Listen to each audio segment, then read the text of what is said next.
এটা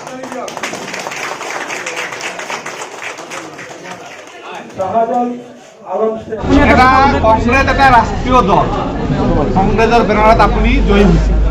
সেই সময়ত জয়ী হোৱাৰ সময়ত কিন্তু আপুনি এটা কথা তেতিয়াই কৈছিল যে আপুনি কোনো দলক সমৰ্থন কৰিব, কোনো দলত যোগদান কৰিব, কিন্তু হাইকমাণ্ডে নিৰ্ধাৰিত। কিন্তু পৰৱৰ্তী সময়ত দেখা গ'ল যে আপুনি ফটককৈ বিজেপিত সোমাই গ'ল। ইয়াৰ আপোনাৰ লগত কোনে যোগাযোগ কৰিছে, আপোনাক মাতিছে না আপুনি নিজে কৈছে, এই বিষয়ে দেখি? যেতিয়া মই আশা কৰিছিলোঁ যে কংগ্ৰেছ আৰু AIUDF লগ লাগি পেলাই যেতিয়া খেলিছে 20টা ছিটত, তো মই ভাবিছিলোঁ যে 4-5টা ছিট আমাৰ জিকিব আৰু 5টা কমচে কম মাইনৰিটি মেজৰিটি ছিট আছিল।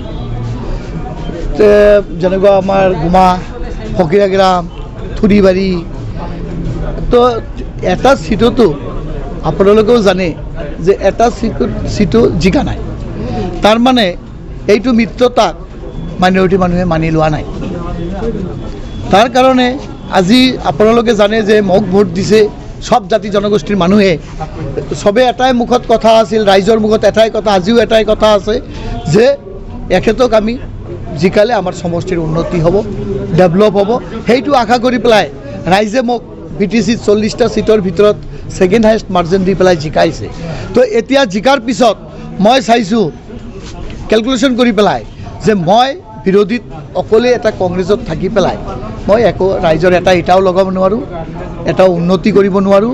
আৰু শ্ৰীৰামপুৰ সমষ্টি ইমান পিছ পৰি আছে, আমাৰ 40টা সমষ্টিৰ ভিতৰত চবতকৈ যদি পিছপৰা সমষ্টি আছে সেইটো হ'ল 3 নং শ্ৰীৰামপুৰ সমষ্টি।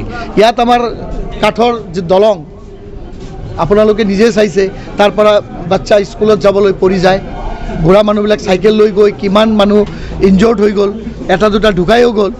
তো সেইকাৰণে মই ভাবিছোঁ যে ৰাইজৰ স্বাৰ্থত, আমাৰ সমষ্টিৰ উন্নতিৰ স্বাৰ্থত আমি এটাই আমাৰ উদ্দেশ্য, আমি জাগা ডেভেলপ কৰিব লাগে আৰু ডেভেলপমেণ্ট কৰিবলৈ হ'লে আমি চৰকাৰৰ লগত থাকিব লাগে। ইমান দিন আপুনি কংগ্ৰেছৰ লগত জড়িত হৈ আছে, এতিয়া দেখা গ'ল যে কালি বা পৰহি কংগ্ৰেছ শক্তিশালী বা সফলা হৈছে, আপুনি কি ক'ব কংগ্ৰেছ? এইটো আপোনালোকেও ভালদৰে জানে যে আজি 20টা ছিটত যেতিয়া আমাৰ BTC ইলেকশ্যনত গঠবন্ধন হৈ পেলাই আমাৰ হেলিকপ্টাৰ লৈ পেলাই আমাৰ AIUDF আৰু কংগ্ৰেছ দলৰ সভাপতিয়ে গোটেই সমষ্টিত কেম্পেইনিং কৰাৰ পিছতো যেতিয়া ৰাইজে মানি লোৱা নাই, এই BTCতে এইটো হৈ গ'ল। এতিয়া এখেতে দুটা মানে জবৰদস্তি কৰি পেলাই ট্ৰাই কৰি আছে, গম পাই গ'ল যে আমি আগন্তুক দিনত আৰু 5 বছৰ বুলি নহয়, ৰাইজৰ যিটো কাম হৈ আছে, ডেভেলপমেণ্ট হৈ আছে, মইতো আশা কৰোঁ আৰু কংগ্ৰেছ আৰু AIUDF মিলিলেও, সব শক্তি মিলিলেও,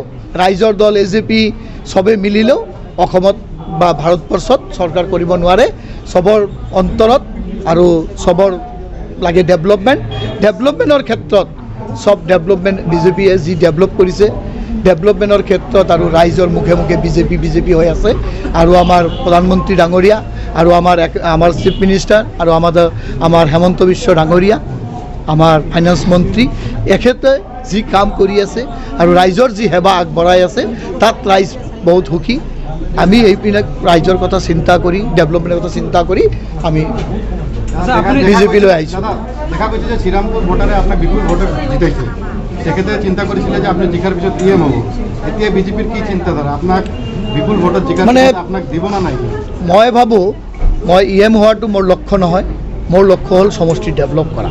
মই BJPৰ লগত বা আমাৰ হেমন্ত দা এখেতৰ লগত আমি যোগাযোগ কৰি পেলাই আমি নিজে গৈছোঁ যে আমাক জাগা ডেভেলপ কৰিব লাগে। আমি যোৱাৰ আগতে এখেতৰ গভৰ্ণমেণ্ট হৈ গৈছে, অলৰেডি 20 লাগে মেণ্ডেট 40 ছিটৰ ভিতৰত। তাত আপোনাৰ 21 অলৰেডি হৈছিল, 20 আছিল। আপোনাৰ 21 ইয়াতে জিকিছে, 22 নম্বৰ GSP, 23ত মই গৈছোঁ, 24ত ৰেওৰাদা গৈছে। কিন্তু আমাৰ ৰেওৰাদা EMটো ফাইনেল হৈছে, কাৰণ এখেতে আমাৰ ছিনিয়ৰ মানুহ, আমি দাদা ভাই, আমি একেলগত মিলি পেলাই কাম কৰিম। সেইটো ক্ষেত্ৰত মোক EMৰ আমি দাবী দিয়া নাই, মই দাবী এটাই দিছোঁ, আমাৰ সমষ্টি ডেভেলপ হ'ব লাগে, যিমান কাঠৰ দলং আছে দলং পকা হ'ব লাগে। ইতিমধ্যে আপোনালোকক মই এটা গুড নিউজ দি দিওঁ যে আমাৰ ৰাস্তা আপোনাৰ ইয়াত আপুনি চাওক যে আমি অলৰেডি এই ৰাস্তাবিলাক আমি চেংচন ধৰাই দিলোঁ।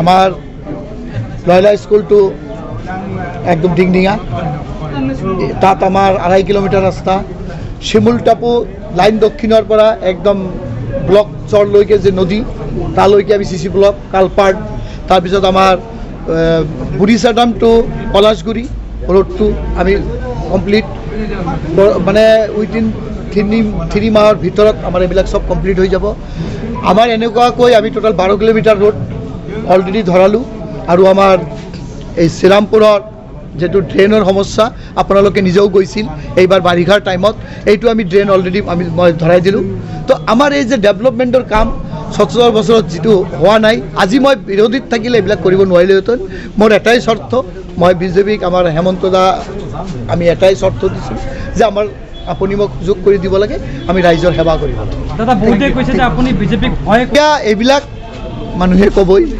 ভোটৰ আগত কৈছে সজল সিং জিকিলে অৰুণাচলত থাকিব সজল সিং জিকিলে তেজপুৰত থাকিব মানুহে বিচাৰি নাপায় কিন্তু এতিয়া আপোনালোকে চাইছে যে সমষ্টিত সদায় সজল সিং ঘূৰি থাকে এইবিলাক মানুহে ক'ব কিয়ৰ ভয় আমি বিজনেছ কৰা মানুহ আমিতো চোৰ ডাকাতি কৰা নাই বা আমাৰ নামত কোনো এটা কেছো নাই আজিলৈকে আপোনালোকে চাব যে আমাৰ না কোনো কেছ আছে না আমি কোনো 2 নম্বৰী বিজনেছ কৰোঁ আমি সদায় আমি আমাৰ ইমানদাৰিত আমি ব্যৱসায় কৰোঁ আমি চৰকাৰক টেক্স দি পেলাই বিজনেছ কৰোঁ আৰু আমি ৰাইজৰ সেৱা কৰোঁ আপোনালোকে জানে আমাৰ সজল ফাউণ্ডেশ্যনৰ ফালৰ পৰা আমি আগতো যেনেকুৱা কাম কৰিছিলোঁ এতিয়া আমি প্ৰতিনিধি হৈছোঁ আপোনালোকে বনাইছে ৰাইজে বনাইছে এইকাৰণে আমি ৰাইজৰ কাৰণে আমি আমাৰ আগৰ কামতকৈ এতিয়া আমাৰ তাত যি স্কোপ আছে আমি চব ৰাইজৰ কাৰণে কাম কৰিবলৈ আমি সাজু হৈ আছোঁ আৰু আমি যেহেতু পাব্লিক ছাৰ্ভেণ্ট আমি সদায় ৰাইজৰ লগত থাকিম